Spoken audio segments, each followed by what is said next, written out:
Hi, so one of the questions that I get a lot is how I fuel or how to fuel an Ironman. For those that don't know, an Ironman is a 3.8 kilometre swim, 180 kilometres on the bike and a 42.2 kilometre run, which is also a marathon.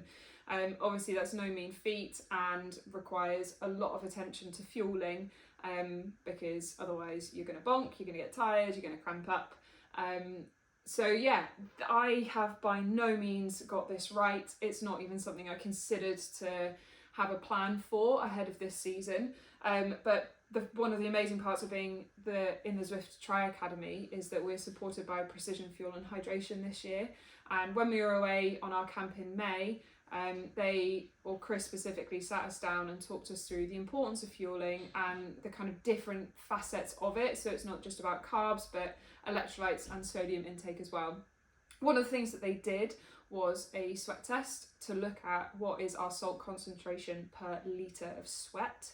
Mine came out at 1,100 milligrams of salt per litre, which is actually quite salty. And I've noticed that I was a relatively salty sweater because I tended to have dried salt marks on my tri-suits when I wasn't busy throwing water all over myself. And I sweat a fair amount as well. So it's a consideration that I need to have. And it is something that I've really upped this year with both Staffordshire and Ironman Vitoria. So I'm going to talk you through race day itself and what I did to manage a relatively cool Ironman. It was about 23 degrees, a little bit of a wind, which helped manage body temperature on the bike. So it's by no means hot and definitely not humid. Something that Precision did talk to us about was preloading. So that's not just preloading carbs, but also preloading electrolytes so that your body is definitely going in well fueled and well stocked up as opposed to potentially in a slight deficit. So the night before, I took on 2 of these 1500 milligram salt tablets in a litre of water, which gave me 1500 milligrams of salt.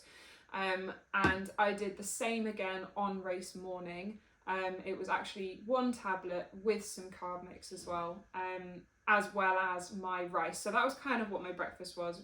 Beautiful bowl of plain rice with some salt and some additional carbs that I sipped on from the moment that we left the apartment all the way on the bus ride to the race start. It was a split transition, so there was quite a long gap between me eating my breakfast and arriving at the course. So about half an hour before the race, after I'd done faffing in transition, I took on a packet of these 30 gram chews, which are actually delicious. I really like the mint ones, and a caffeine gel. That was it for the swim. Obviously you can't fuel during the swim, so I wanted to make sure that I was taking in something that was ready to kind of get me off to a good start and that I wouldn't be dipping too much when I came out onto the bike.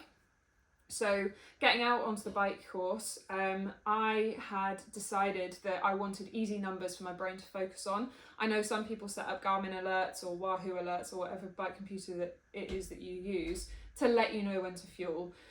I didn't do that. I just worked out my ratios so that I knew kind of when I needed to be finishing one bottle, how much one sip of a gel bottle was, and how I managed that was in this Elite bottle, I put in 3 90-gram kind of big sachets of gels and 1 30-gram gel. So in that bottle, I had 300 grams of carbs with a little bit of water just to loosen it up a little bit so it was easier to take on.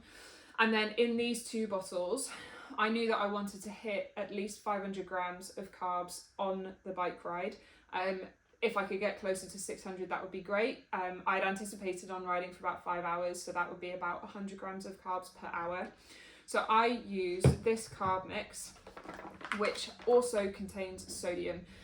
So I doubled up the dosage, and in each bottle I had 120 grams of carbs with 2,000 milligrams of salt.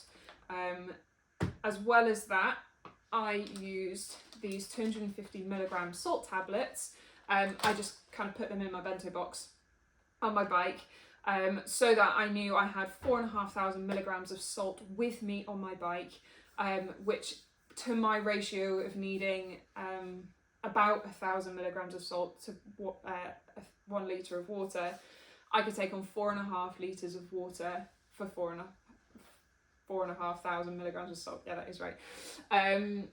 It also meant that I was taking on, I think it ended up being 115 to 120 grams of carbs per hour on the bike. So it was really well fueled. I think in the future, I probably would take some more salt tablets. I picked up about 3.5 litres of water out on the course. So I could have done with probably another 500 milligrams of salt, but because it wasn't super hot, it kind of was okay, it was manageable. And I knew that on the run, I had plenty of sodium with me. So I wanted to fuel a lot on the bike, recognising that I was probably going to drop down a little bit on the run, especially with the amount of carbs that I'd be taking in.